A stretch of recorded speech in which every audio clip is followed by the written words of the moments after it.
Mac. Joanna Bernabei-McNamee is the head women's basketball coach at Boston College. And bless her heart, we did not subject her to Who Am I in the last segment. Great to have you with us again. Congratulations on the win Sunday against Georgia Tech. Small hurdles to clear, big wins. I mean, how do you qualify kind of what this journey's been like for you?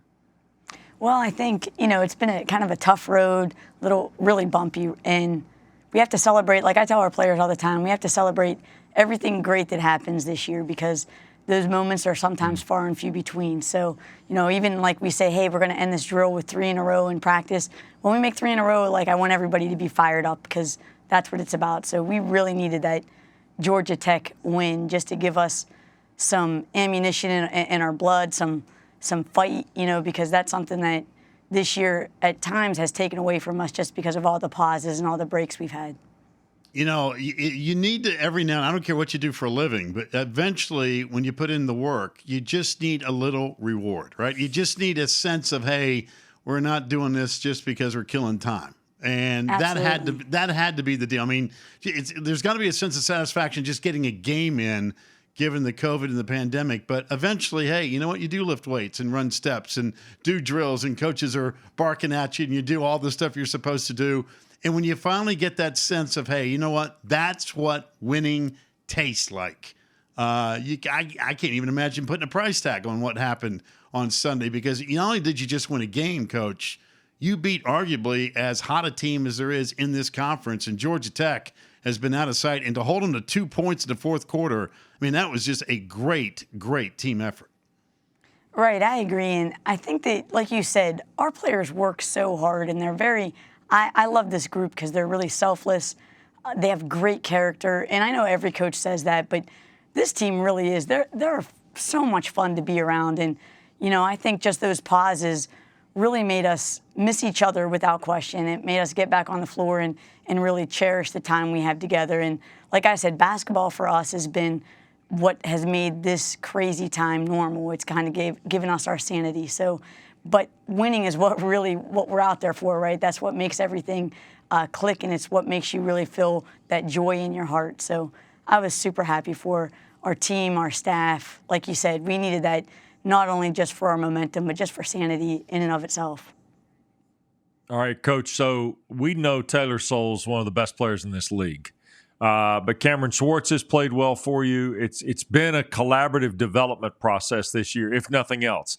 So what does it mean to have someone like Cameron step up and have a big ball game Sunday and make some key plays? Oh, I was so proud of her, and she needed that too.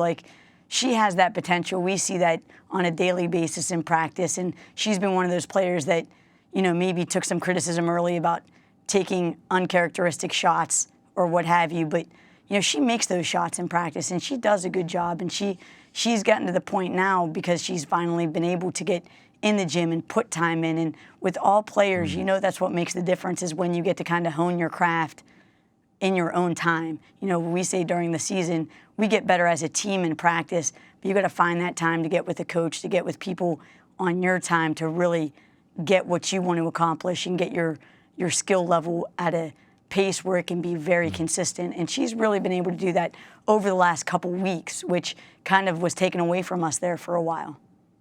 Coach, obviously fans are at home watching games, and you want to win every game you play. I get all that stuff, but what we don't see, all of us sitting on the couch, is leadership behind the scenes. When you have a year like this, where it's been tough as far as finding W's, and then you get a great win against Georgia Tech, from a leadership standpoint, what have you found out about this team behind closed doors, at practices, how they handle class and just this whole COVID thing? Because as fans, we don't see any of this, but you do. What have you learned about this team?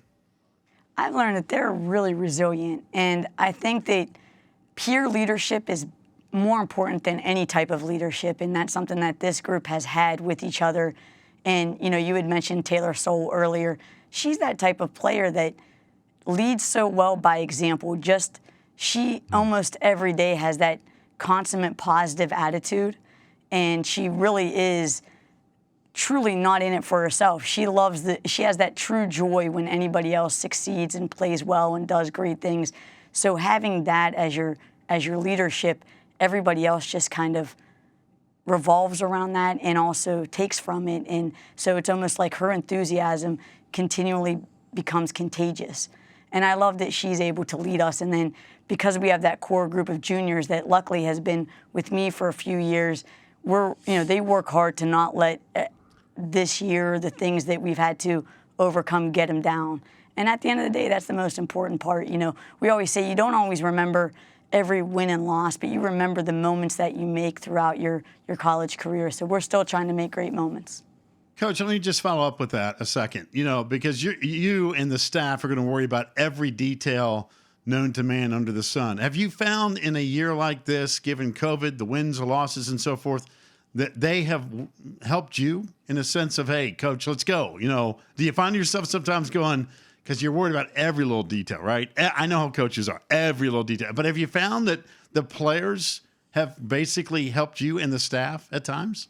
I think their sense of humor helps me definitely on a daily basis. They're funny. They're truly funny, which I so appreciate. And I like when they kind of can involve us as their staff in on that humor. So, for me, I do think there's been down times like, after certain games where we've gotten on them and I'm sure they can't stand me, but I like that we can bounce right back because they kind of know we're all on the same page. We're all in this together and we all hurt from losses the same. So we pick each other up, and I'm just proud of them for being able to have that, uncanny wittiness, sense of humor, and bringing it full circle to where we can get back in, the next day at practice and say, all right, we didn't play the way we wanted to play, but here we are again, and we're going to start, like you said, hammering out the details and preparing for our next game. And they've done a great job of that. So that's why I said this year has actually still gone fast, even though it's been probably the most trying year of all of us as coaches all of our lives.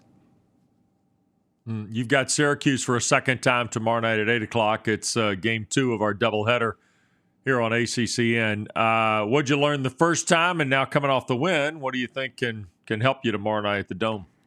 Right. Well, the first time we really didn't do a great job defending Cardoza and giving her any kind of heat. I think she was like 100% from the floor against us. So that's something that we have to really hone in on, and we've made some adjustments to defending her and making sure that against their zone that we don't rush. I thought we did a good job last time attacking their pressure, so we want to keep that up. But then we can't let them rush us into fast shots. We want to take the shots that we want to get. We always talk about passing up a good shot for a great shot. So making sure this is a game where we do that, but also taking care of business on the defensive end.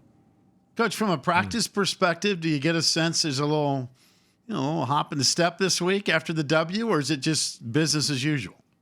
No, there's always a little hop in the step after a win.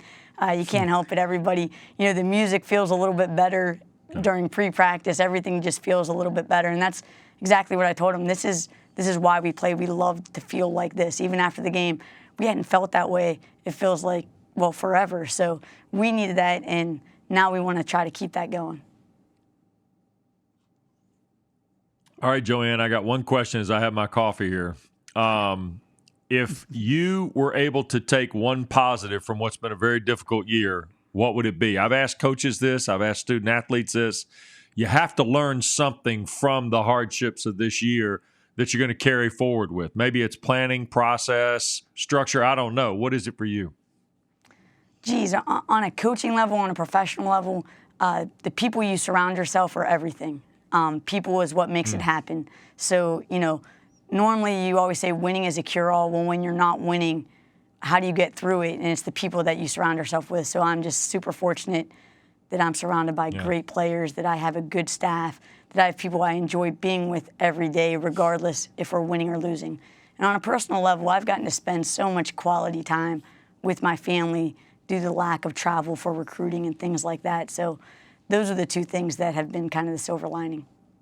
Coach, final question from me. Do you think your husband will be very, very disappointed in this interview that you didn't bring up how you've dominated the Cornhole Championships?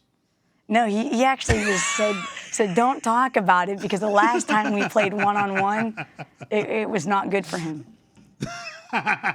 See? Look, I want to share something here. Subtle, and it's just like the slight jab. I'm sorry for the black eye. We'll catch you later. That's what I liked about that move right there. Very subtle. We're developing content as we go on the ACC network. Mark has already said that we're going to have a snowball draft. We're going to take ACC network personalities. We're going to draft for snowball fight, right? Yeah. And the second thing is we're going to have the cornhole challenge. We're going to get cameras. We're going to get it mic'd up. We're going to see Coaches the competitive Weirton, West Virginia come out in you. That's what we're looking for, I think, in ACC network content. I'm here for that content for sure. Yeah. Coach Max on my team. I'm going to tell you right now, Coach Max on my team. I don't care who else picks whatever. But Max on my team. That's all I know. There you go. I love it. Coach, hang in there. Stay Keep well. up the good work. Thank you. Thank you, guys. Appreciate you having me.